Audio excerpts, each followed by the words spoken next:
Good morning. It's great to be learning with you on a Friday, Yom Shishi. Let's light up the darkness. I just a few minutes ago heard that a friend of ours is another of the people who lost their home. I mean, the stories are just pouring in. It's terrible. Excuse me. My voice is really just allergies, although I'm sure it's a little bit exacerbated by the air quality. But whatever, I'm not complaining. I mean, there's so many people who've just lost everything. There's just no words. In Palisades, it's an area the size of Manhattan that's gone. And in Pasadena, I believe it's another area the size of Manhattan that's gone. Please God, comfort and strengthen the people who are hurting right now. Strengthen and keep well and protect the responders who are still rushing toward danger. This is an ongoing situation. Those fires are not contained. I was just talking to a very close friend of mine. He's sheltering with another guy. He had to leave his home. He's hoping for the best. He, did all the preparation that he could, and then he had to leave his house. And then he sent me a video from the other side of a hill where now, smoke is coming up on, a new fire over the hills that would be in, reaching the area where he lives. I mean, please God, send a miraculous rain. Help everybody. Let this scourge of fire end, please.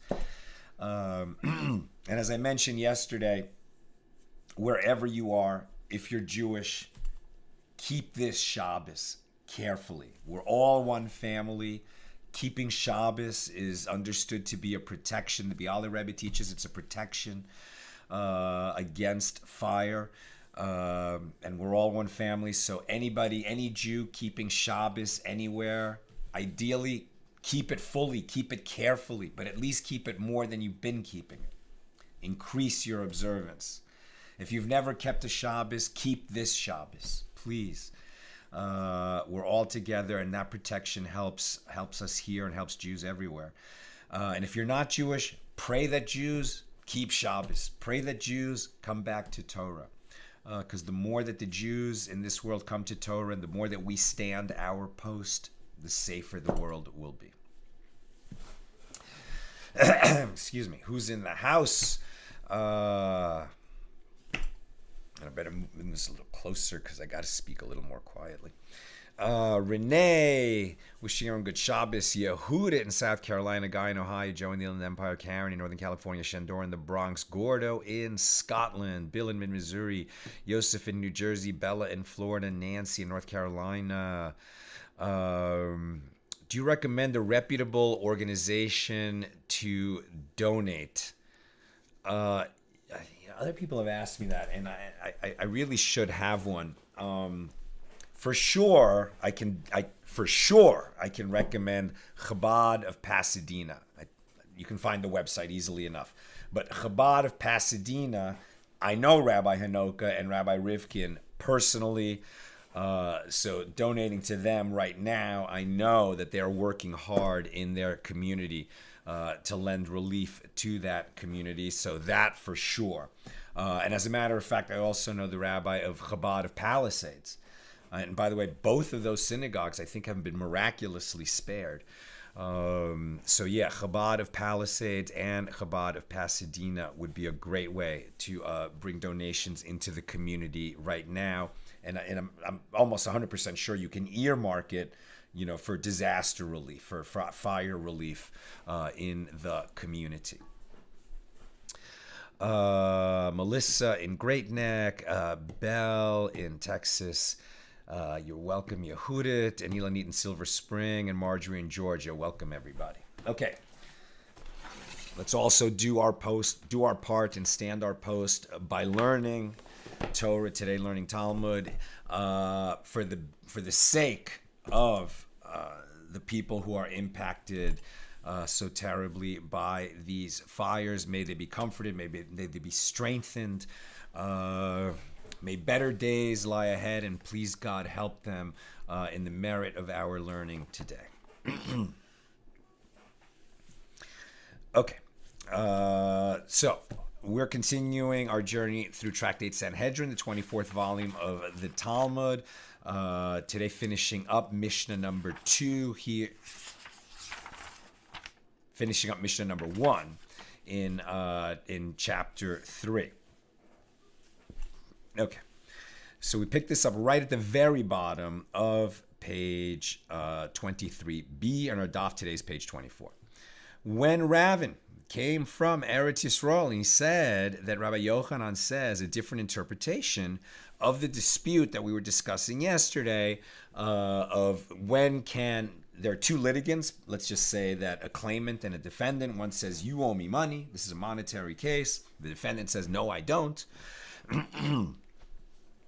And the normal thing for composing their court is that they would each, either they would just agree to go to a court that's already existing, or if they're going to compose a court to hear their case, each litigant is going to choose a judge, and then the two judges are going to choose the third judge, and there will be 3 judges. And in the Mishnah, Rabbi Meir says that each of the litigants can disqualify the judge chosen by the other litigant or the witnesses brought by the other litigant. And the rabbis say he can only disqualify the judges or the witness if they're disqualified, if there's some reason why they can't serve. For example, they're related to one of the litigants, or the witnesses are related to each other, or they're otherwise disqualified. We'll read in the next Mishnah what would disqualify a witness. But short of that, they don't have peremptory challenges. They can't just disqualify them. And so we're clarifying what exactly is this dispute. It couldn't be that Rabbi Meir was saying you could just disqualify anybody because you don't like them or you have an issue with them. So what exactly did Rabbi Meir mean? And we've been exploring that. Okay, bottom of page 23b. When Ravin came from Eretz Yisrael, he said that Rabbi Yochanan says a different interpretation of this dispute. So in the former clause of the Mishnah, where Rabbi Meir rules that a litigant can disqualify a judge, now we're on 24a, this is stated with regard to a case of disqualified witnesses and fit judges. What does this mean? It means that the litigant claims that both the witnesses and the judges are disqualified, that are brought by the other litigant, and then he proves his claim only with regard to the witnesses. So Rabbi Meir holds that since the witnesses are disqualified, the judges are also disqualified, and the litigant's entire claim is deemed credible. Now that he's proven that the witnesses that the other litigant brought are actually disqualified witnesses, so we have reason to believe that the judge the other litigant brought would also be disqualified, and we disqualify him. Now, the latter clause, where Rabbi Meir rules that a litigant can disqualify witnesses, this is stated with regard to a case of disqualified judges and fit witnesses, i.e. the litigant proves his claim only with regard to the judges. And since the judges are disqualified, the witnesses are also disqualified. And we believe this litigant. He proved that the judge is disqualified, so we believe him that the witnesses are disqualified too. Rava objects to this interpretation. Granted, in the former clause, it is reasonable that since the witnesses are disqualified, the judges are also disqualified, since there is the option of going to some other court, disqualifying these specific judges has no irreversible effect on the outcome of the case. But in the latter case, how can Rabbi Meir hold that since the judges are disqualified, the witnesses are also disqualified without proving that the witnesses are disqualified? Because this disqualification of the witnesses nullifies the entire case. We can always find another court. If the witnesses are disqualified, there's no case.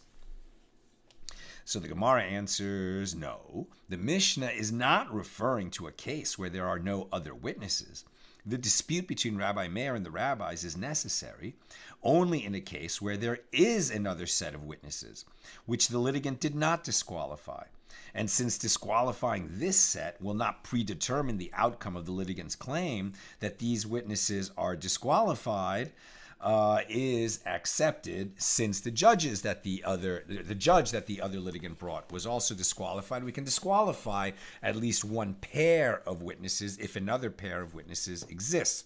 It might hurt his case. Maybe this was the better pair of witnesses, but we have not predetermined the outcome by disqualifying those witnesses.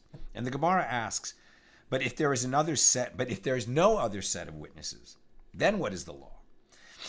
Is it indeed true that the litigant cannot disqualify them? If so, this is identical to Rav Dimi's interpretation that the Mishnah is referring to a case where there are two sets of witnesses that we discussed yesterday. And the Gemara answers, there is a practical difference between them with regard to the principle of migo. Migo is translated as since, S-I-N-C-E. Meaning, since he could have used this argument and it was available to him and he didn't use it, we're going to believe him when he's, saying something else. Like, for instance, if I say, you owe me $100, and you say, well, Sal, I owe you 50, but I don't owe you 100. Now, since you could have said, since I don't have witnesses, you could have said, I don't owe you anything. Since you said, I owe you 50, we're going to believe that.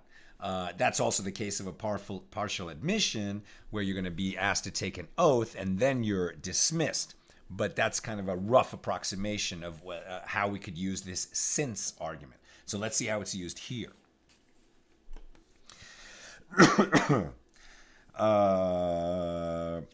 So we're going to use with the practical difference between them is with regard to the principle of migo. Since one of the litigant's claims is found to be correct, it can be assumed that the other claims are correct as well. Right? Since he said, here it's being used like this, since he showed that the judge is disqualified, we should believe him that the witnesses are disqualified too. As one sage, Ravin, holds that according to Rabbi Meir, we say migo, i.e. this principle should be followed. And the other sage, Rav Dimi, holds that we do not say migo, but rather the litigant is required to prove every claim that he makes. He can't just disqualify the judges and then we're going to believe him that the witnesses are disqualified. If he's claiming that both the judges and the witnesses are disqualified, he's got to prove both of those claims.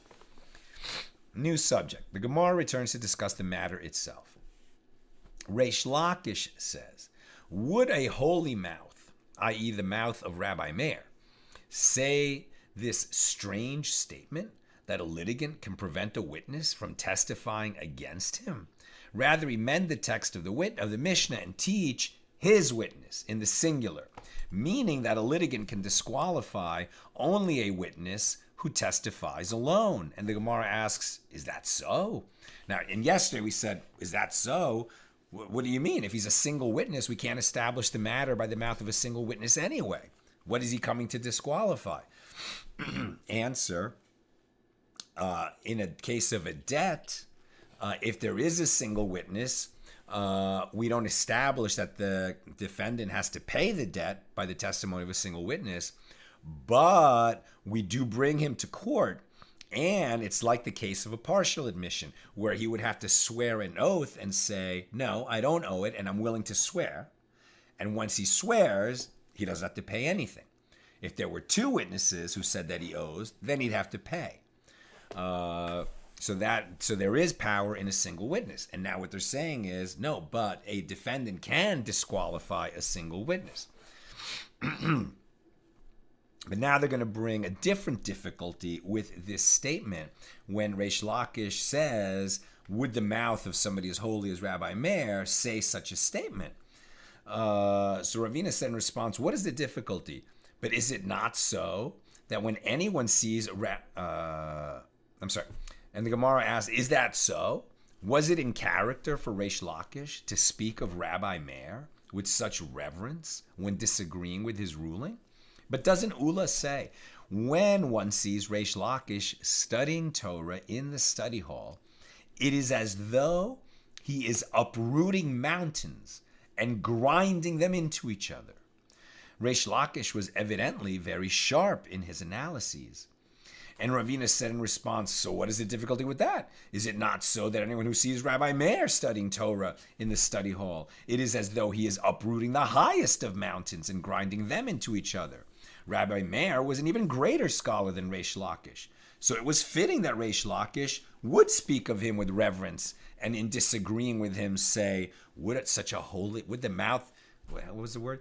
Would a holy mouth, right? The mouth of such a holy scholar say such a thing? He's saying, if he's so holy, he never would have said such a stupid statement, right? If he's such a revered scholar, there's no way that he would have said something wrong. It must be that he meant something else.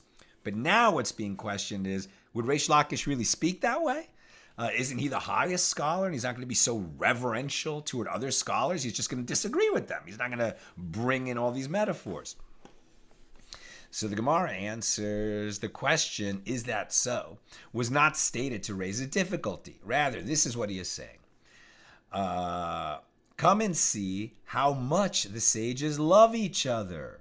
Although Reish Lakish was himself very sharp and a great Torah scholar, he did indeed speak of Rabbi Meir with reverence. And now we're going to give a few more examples of how respectfully and even reverently the sages spoke to each other and about each other.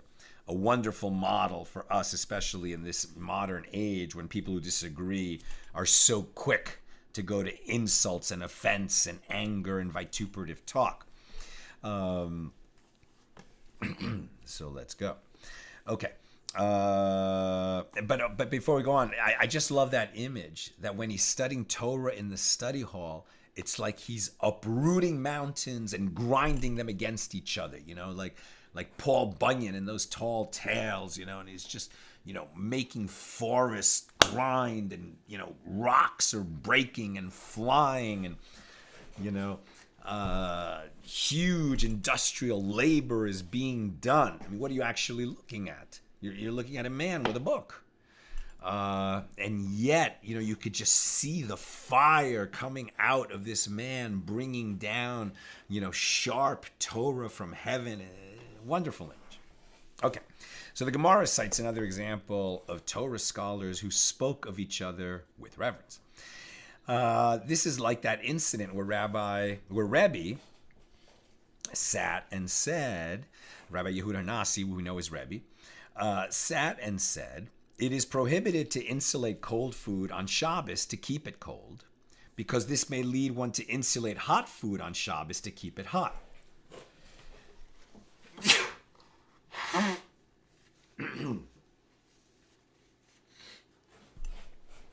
And we don't allow insulating hot food to keep it hot, where you add the insulation on Shabbos, because that might actually cause heat to build up and cooking to be performed on Shabbos, which is prohibited. Now, insulating cold food to keep it cold, there's no way that that's going to create cooking.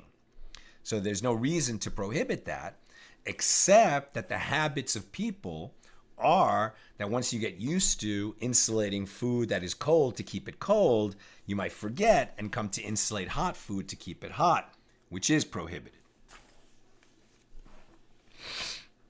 So, Rebbe sat and said, it is prohibited to insulate cold food on Shabbos to keep it cold, because this may lead one to insulate hot food on Shabbos to keep it hot. And Rabbi Yishmael, the son of Rabbi Yosei, said before Rebbe, my father, Rabbi Yosei, ruled that it is permitted to insulate cold food on Shabbos.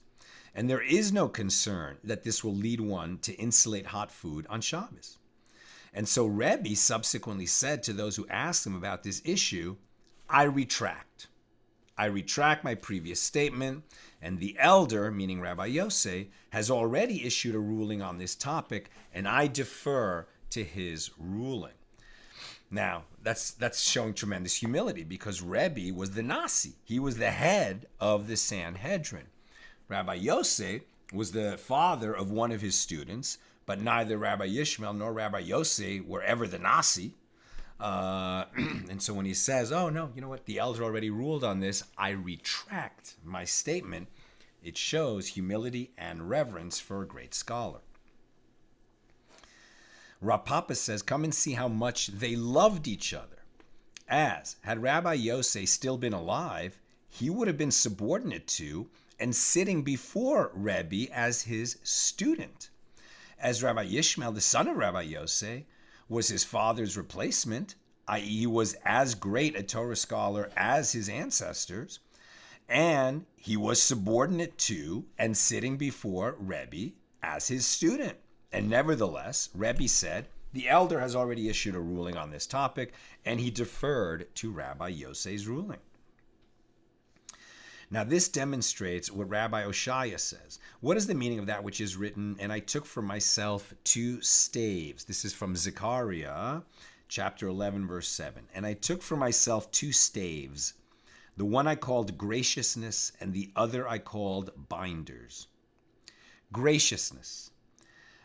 We interpret this. These are the Torah scholars in Eretz Yisrael, in the land of Israel, who are gracious to one another in their discussions of halacha, of Jewish law. And they treat each other with honor and love, as demonstrated in the statements of Reish Lakish and Rebbe that we just heard. Binders, these are the Torah scholars in Bavel, in the Jewish community in Babylonia, who injure each other in discussions of halacha, meaning they speak harshly to each other when they disagree. There's a different style of learning going on in Nehardea and Pumbedisa and Surah, right, in the great centers and academies of Torah learning in Bavel. They got very heated in their arguments. It was all for the L'Shem Shemayim, for the sake of heaven. But still, they would speak to each other quite harshly. Whereas the sages back in Eretz Yisrael, they maintain this level of decorum, right, and of respectful speech and of civility. They also have very different conditions. The sages in Israel were really suffering under Roman oppression. And perhaps that pulled them closer together. The sages in Bavel were much more free to learn and to teach Torah. Now, similarly, it is stated, Zechariah 4:14, then he said to me, these are the 2 anointed ones that stand by the Lord of the whole earth. And it is stated, and 2 olive trees by it, one upon the right side of the bowl and the other upon its left side. Zechariah 4:3. Zechariah was a prophet. This was a vision that he was bringing down in the book of Zechariah, but we're interpreting his somewhat poetic speech to, in this case, to make a comparison between how Torah was being learned in the land of Israel versus how it was being learned in the Jewish community in Bavel. So with regard to, and so the 2 olive trees by it, one upon one side of the bowl and the other on the left side. So with regard to the expression anointed ones, Rabbi Yitzhak says these are the Torah scholars in Eretz Yisrael who are pleasant to each other in discussions of halacha like olive oil, which is not bitter. And the verse, and 2 olive trees by it, should be interpreted as follows. These are the Torah scholars in Bavel who are bitter to each other in discussions of halacha like an olive. Like olive oil is not bitter, olives are bitter. I don't like olives, so I would definitely agree with this. I know a lot of people love olives. I'm that guy. I don't like olives. I don't like pickles. I like chocolate, but I don't like chocolate ice cream. What can I say? The Gemara interprets another verse in Zechariah.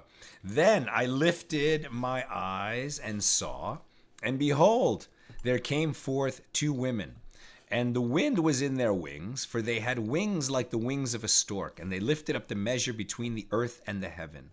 And then I said to the angel that spoke with me, to where do they take the measure? And he said to me, to build her a house in the land of Shinar. Zechariah 5, verses 9 through 11.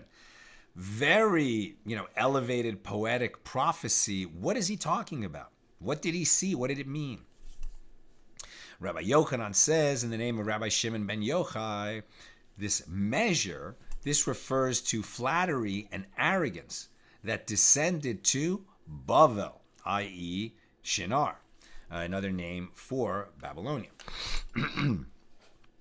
So the Gemara asks, and did arrogance descend to Bavel? But doesn't the master say 10 kav of arrogance descended to the world. Elam took 9, and all the rest of the world in its entirety took 1. Where is Elam? Elam is near the Persian Gulf and near Shushan, right, the capital of the Persian Empire that we learn about in the book of Esther, and somewhat of a distance from the actual land of Bavel and lands of Bavel and Media. And what they're going to talk about now is the idea that although there was a Jewish community, there were Jewish communities throughout the Persian Empire, right? After the Babylonian exile, the Jews were scattered throughout what was first the Babylonian Empire, and then when it fell to the Persians, it became the Persian Empire.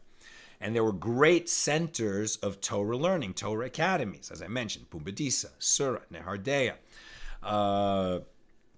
But this one area of that empire, which had a Jewish community in Elam, but did not produce any great Torah scholars, in other words, sages whose names are recorded in the Talmud.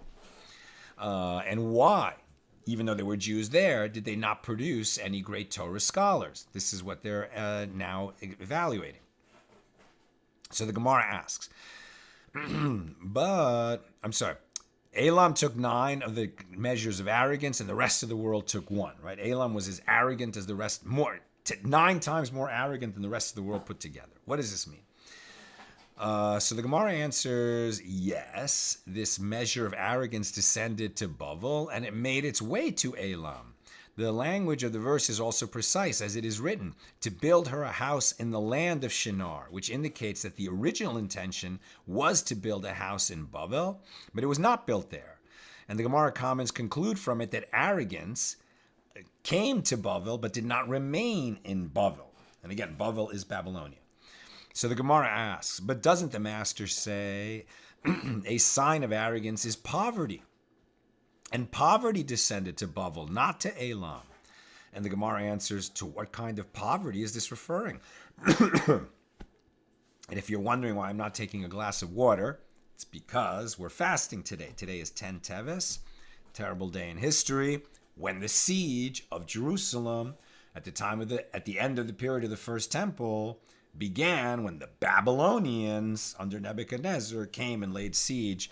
So on this day in the Jewish calendar, those troops showed up and they realized that Jerusalem and the First Temple were going to fall.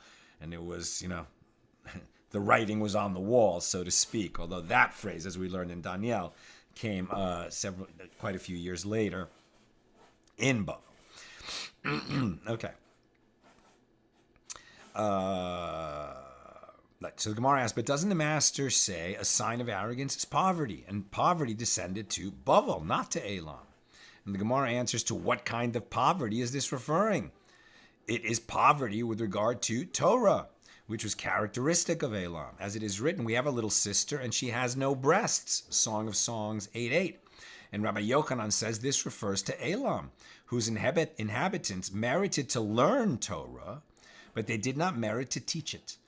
They did not produce Torah scholars capable of imparting their wisdom to others. Why? Because they were arrogant. The Gemara asks, what is the homiletic interpretation of the word Bavel? And Rabbi Yochanan says, as a tribute to the Jewish community of Bavel and its Torah scholars, it means mixed with Bible.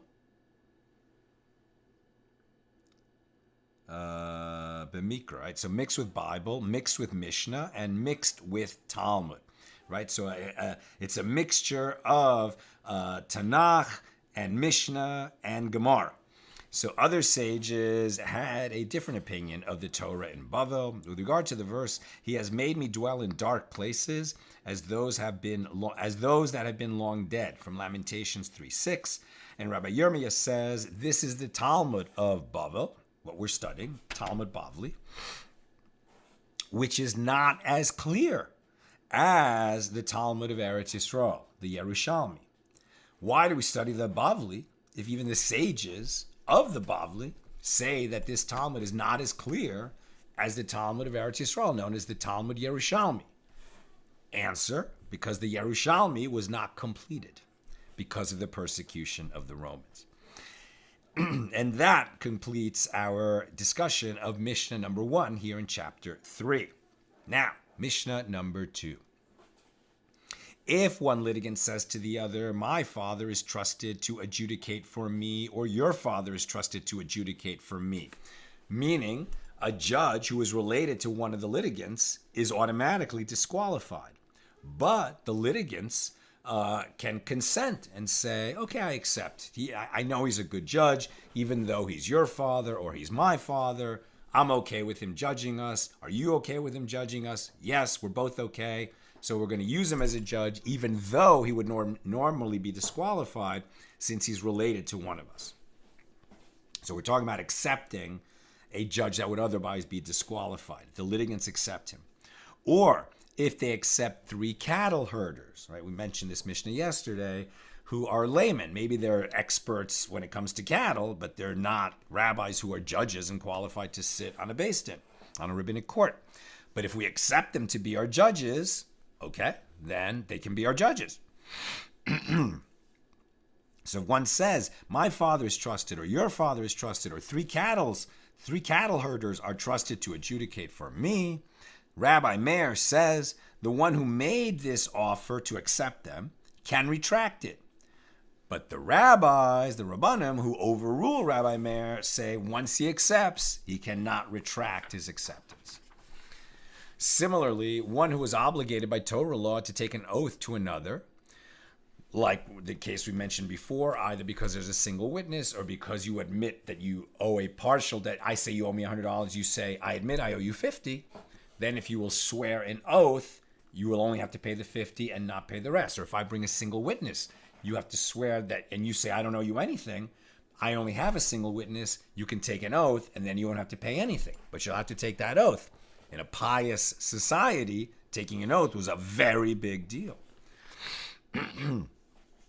Similarly, one who is obligated by Torah law to take an oath to another, which is done while grasping a sacred object. And the other person said to him, instead of taking an oath, merely vow to me by the life of your head that what you claim is true.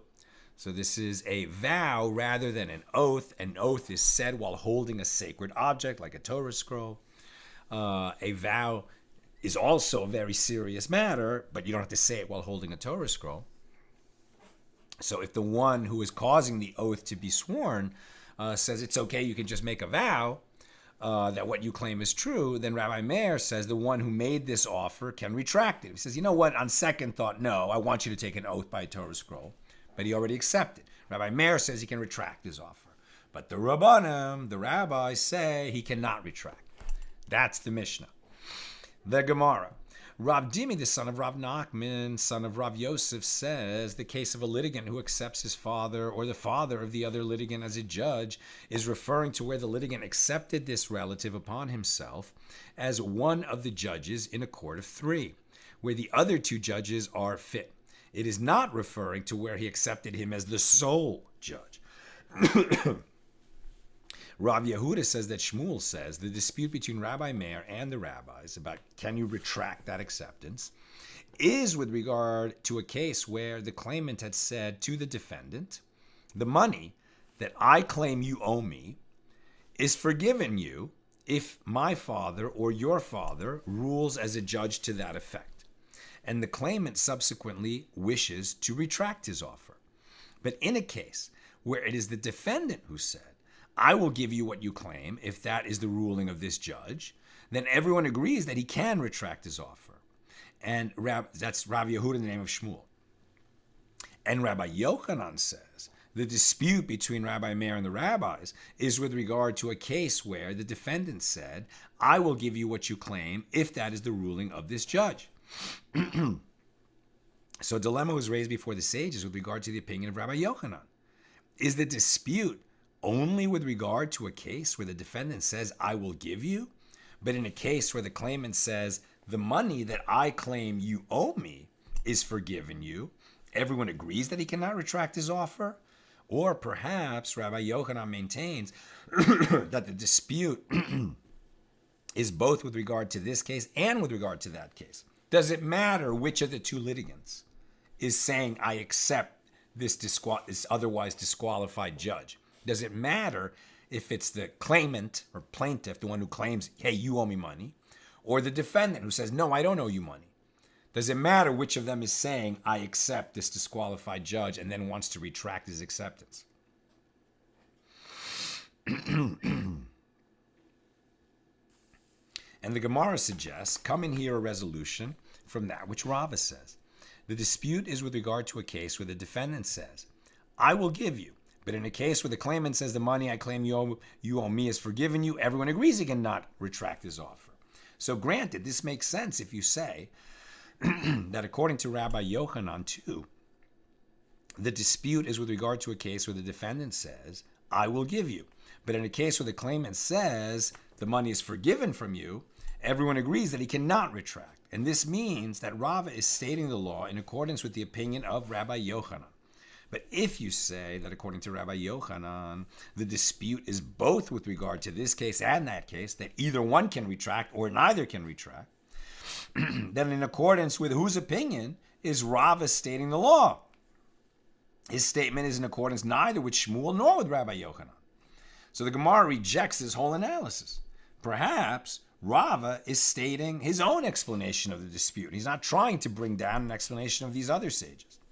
So Rav Acha bar Tachlifa raised an objection to the opinion of Rava from the latter clause of the Mishnah with regard to one who is obligated by Torah law to take an oath to another, right? So like a partial admission of a debt. And the one who is owed said to him, okay, so instead of taking an oath, vow to me by the life of your head that what you claim is true. And that's different than an oath said while grasping a holy object. So Rabbi Meir says the one who made the offer can retract it, and the Rabbanim say he cannot retract. Now we're on page 24b. What? Is it not referring to those who take an oath and do not pay? I.e. cases where the defendant is obligated to take an oath that the claim against him is false, and he is thereby exempt from paying. So accordingly, it is the claimant who suggests that the defendant take a vow instead, which is the same as saying, if you take a vow, the money that I claim you owe would be forgiven to you. So the Gemara rejects this objection. No, it is referring to those who take an oath and collect a debt. Because normally, now remember that under Jewish law, when witnesses go to court, they don't take an oath, right? There's no oath. Like you see in movies, or if you've ever been to court, and you see a witness, I swear to tell the truth, the whole truth, nothing but the truth. Witnesses don't do that. Witnesses are warned that if you lie when you are giving testimony in a court, that is such a serious matter that there will be repercussions in all the heavens. We'll get to that later in this tractate. Tremendous warning. But they don't swear. The only people who have to swear an oath in court are the partial admission, yes, I owe you, but not as much as you say, or when the claimant brings a single witness, and the guy says, well, you might have a single witness, but I swear I don't owe you. And then he doesn't have to pay. Or the unpaid bailee, who was entrusted with something and agreed to take care of it, but was not paid for that. And then it was lost or stolen from him. He is not responsible, but he has to swear an oath that it was lost or stolen from him, and then he won't have to pay. Those are the three kinds of people that have to take an oath, swear an oath in court. However, there's one other case, which is occasionally we will transfer the oath from the one who owes to the one who is claiming, only under certain conditions. And that's what's being mentioned here. It's the same oath. It's the oath of the one who admits partially or etc. Or, one of those three cases, partial admission, single witness, or unpaid bailee. But sometimes we will transfer the oath to the claimant rather than the defendant.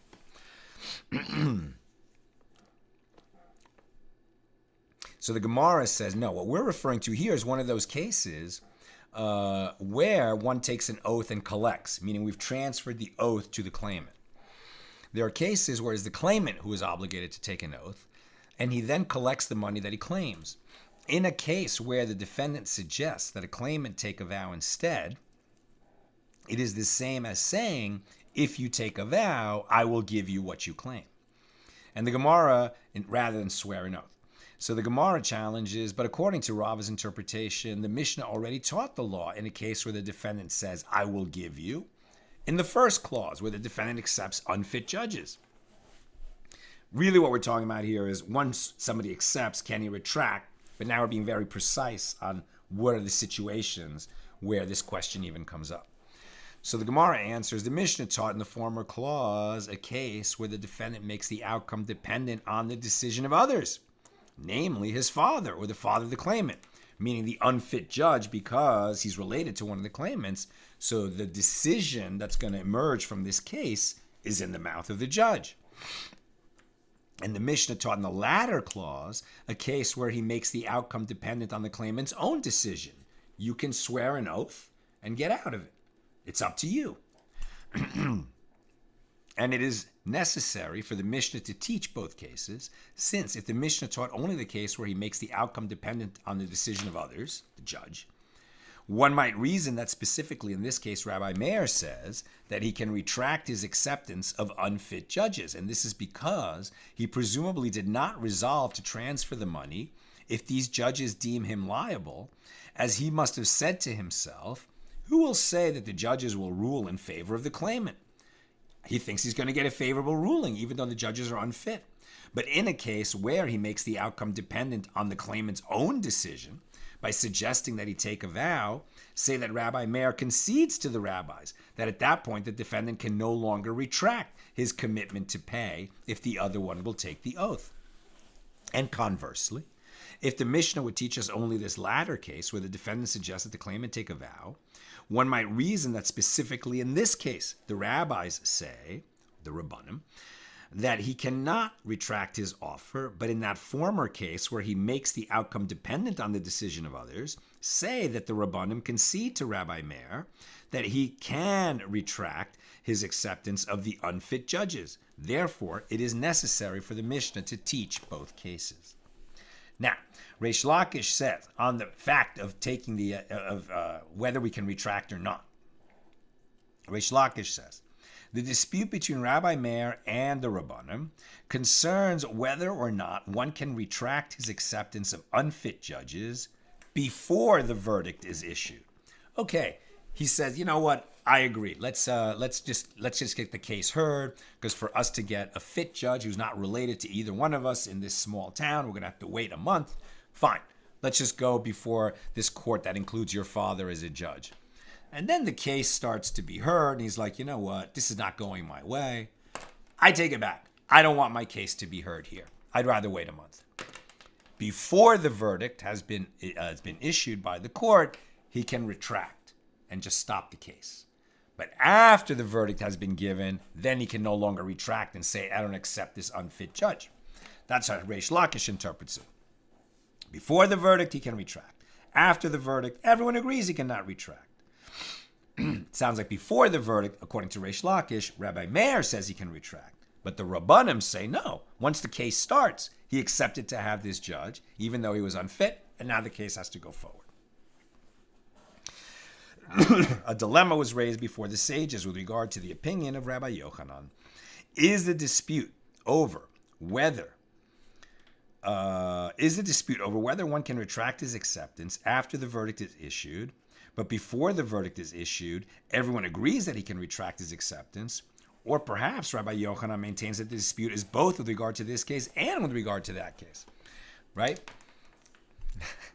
Or are they saying that everyone agrees that before the verdict has been given, he can retract because it's an unfit judge, but after the verdict is given, even then Rabbi Meir would say he can retract and not accept the verdict, but the Rabbanim say otherwise? Or is it that everyone agrees that he can retract, that he cannot retract after the verdict, and what they disagree about is before the verdict, that once the case starts, as I said before. Okay. So a dilemma was raised before the sage. I just said that.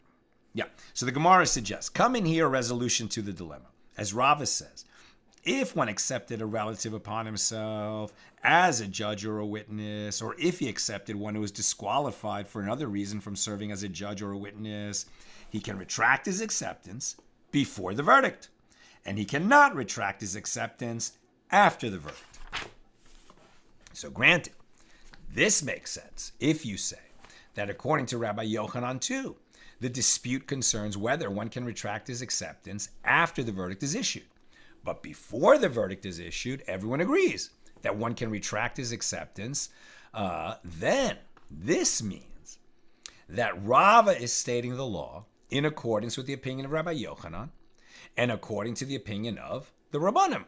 But if you say that according to Rabbi Yochanan, the dispute is both with regard to this case and with regard to that case, then in accordance with whose opinion is Rava stating the law?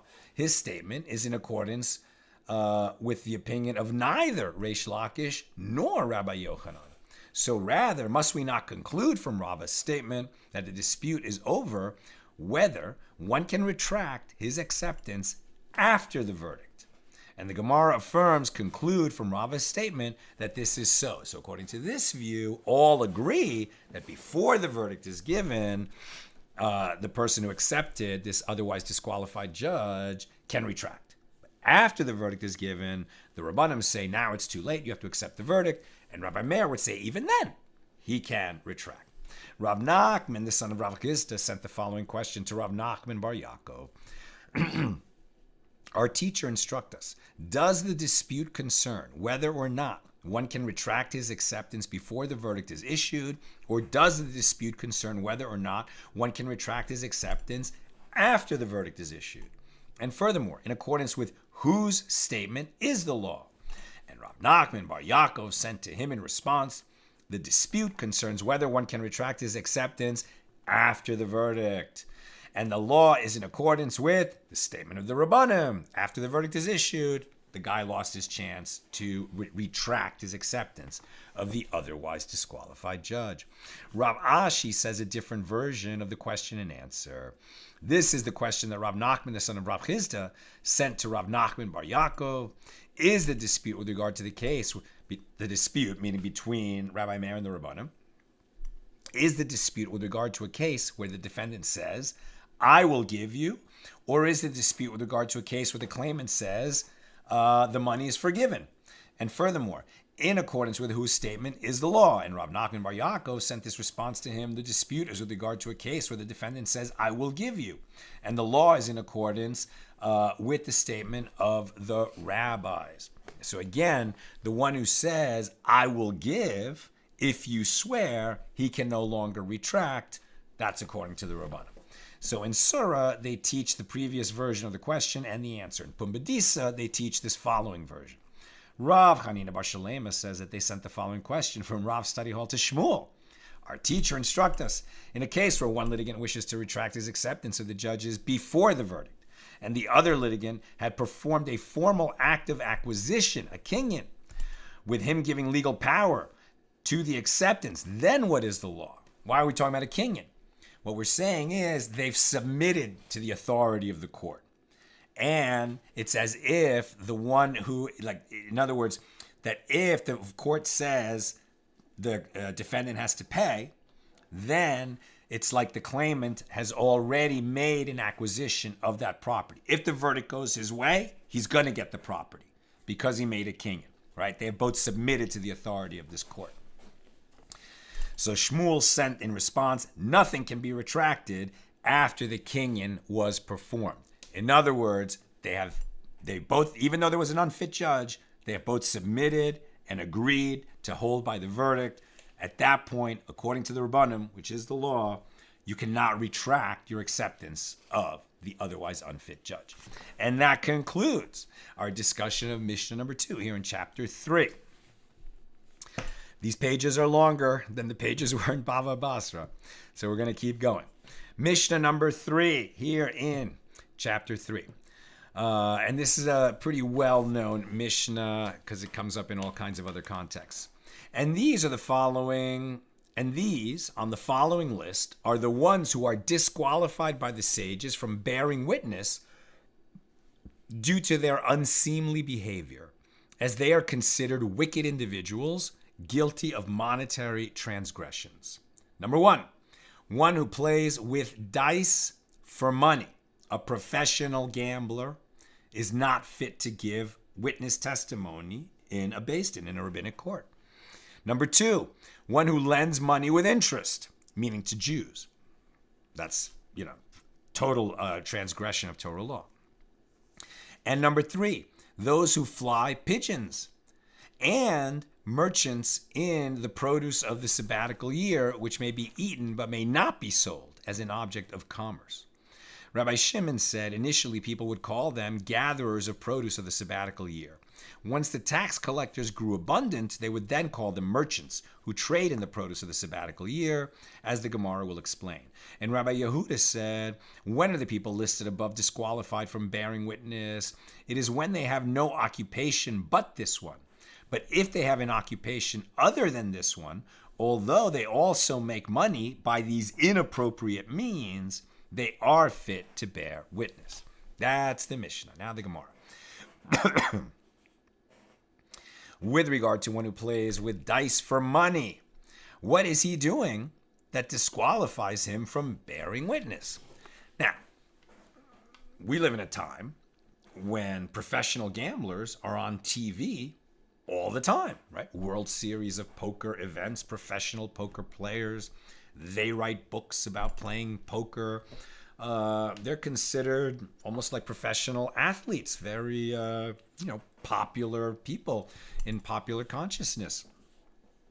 Would we say, oh yeah, that person's a liar, and I would not, I don't trust him.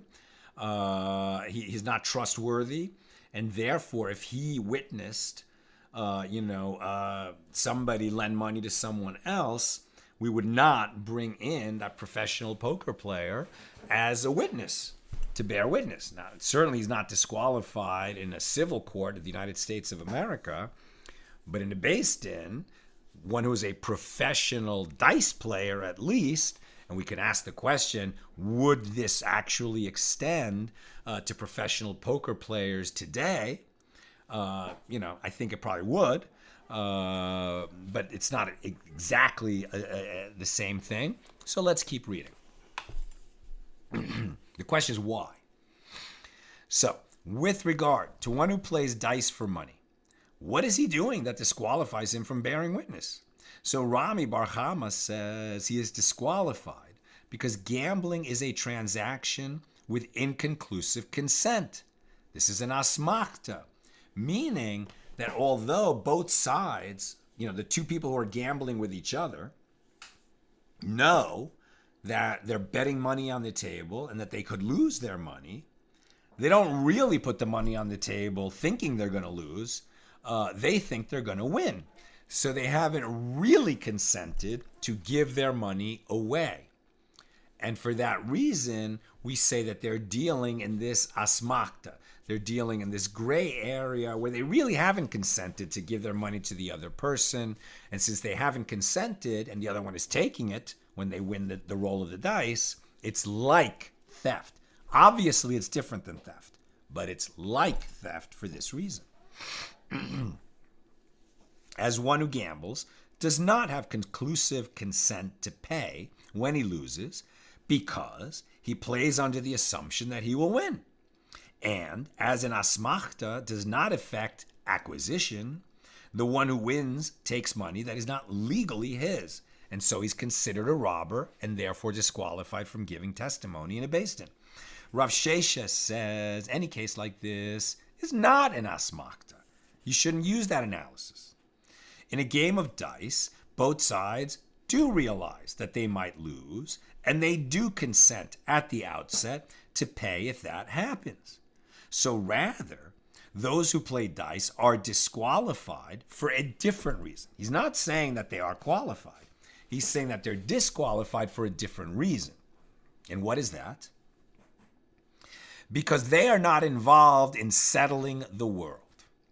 Meaning, they are not involved in productive occupations that demand hard work.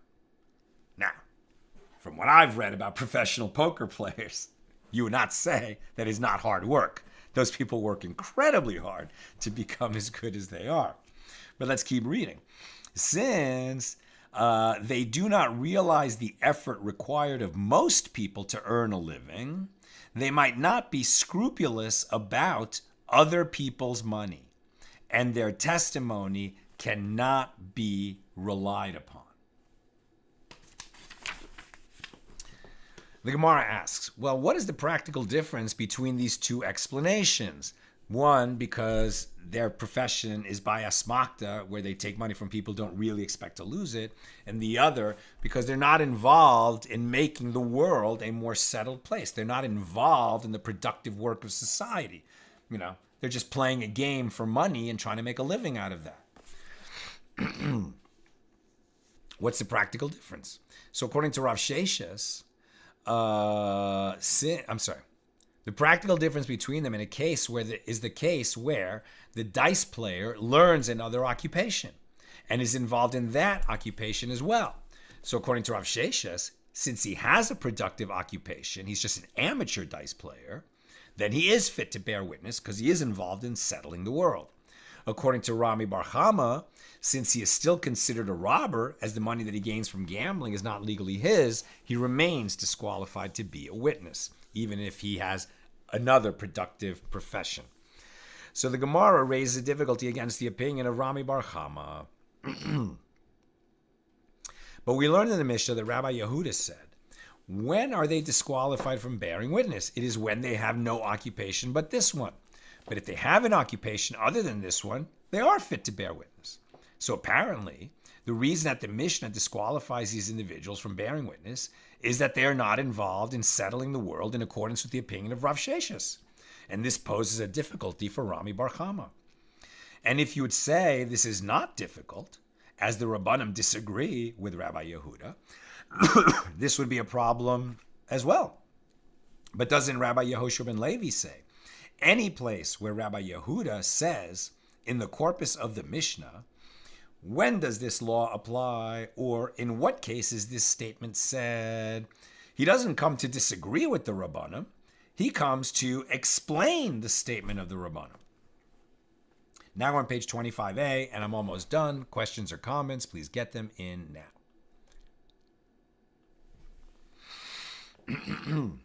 So granted, Rabbi Yochanan disagrees with Rabbi Yehoshua ben Levi and says that only the term, when does this law apply, indicates that Rabbi Yehuda intends to explain the previous statement of the Rabbanim. But in the term, in what cases this statement said, indicates that he does intend to disagree with them. But according to everyone, the term when indicates that he intends to explain the previous statement. And so this would be difficult according to Rami Bar Chama, because it sounds like everyone agrees that the reason a professional gambler is disqualified is because he has no other profession. But if he did have another profession, he would be qualified to serve as a witness. So the Gemara responds, are you setting the statement of one man against the statement of another man?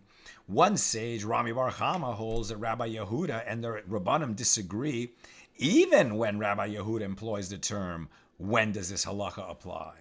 And the other sage, Rabbi Yehoshua ben Levi, and similarly Rabbi Yochanan, holds that they do not disagree. So the Gemara asks, and do they not disagree?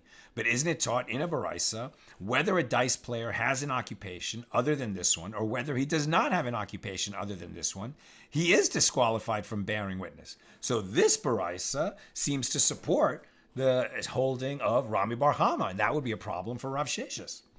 So the Gemara answers that baraisa is not the opinion of the Rabbanim in the Mishnah, but rather it is the opinion of Rabbi Yehuda in the name of Rabbi Tarfon.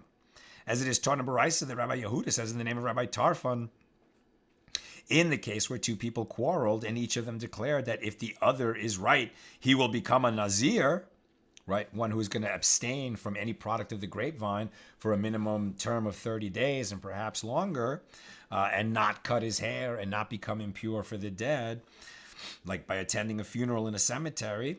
Okay, that's a vow of Naziris. So if somebody said that people quarreled and each of them said if the other one is right, he'll become a Nazir, like the loser becomes a Nazir. So actually, neither of them becomes a Nazir, because Naziris is determined only by explicitness.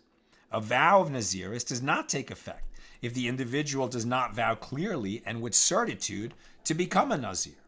Here too, Rabbi Tarfon maintains that one who bets on games played with dice is considered a thief, as one can acquire the money of another legally only if the latter gives it to him with certainty and conclusive intent. And since the one who plays dice is not certain that he will have to pay the other player, as he considers it likely that he will win, the transaction is an asmachta and is legally invalid. And that's why we say that a dice player who makes a living off dice is like a robber and therefore disqualified from serving as a witness, according to the view of Rami Bar Chama. Okay, we'll knock off there. I'll take a few questions, and we'll continue tomorrow night after Shabbos ends in LA. Okay.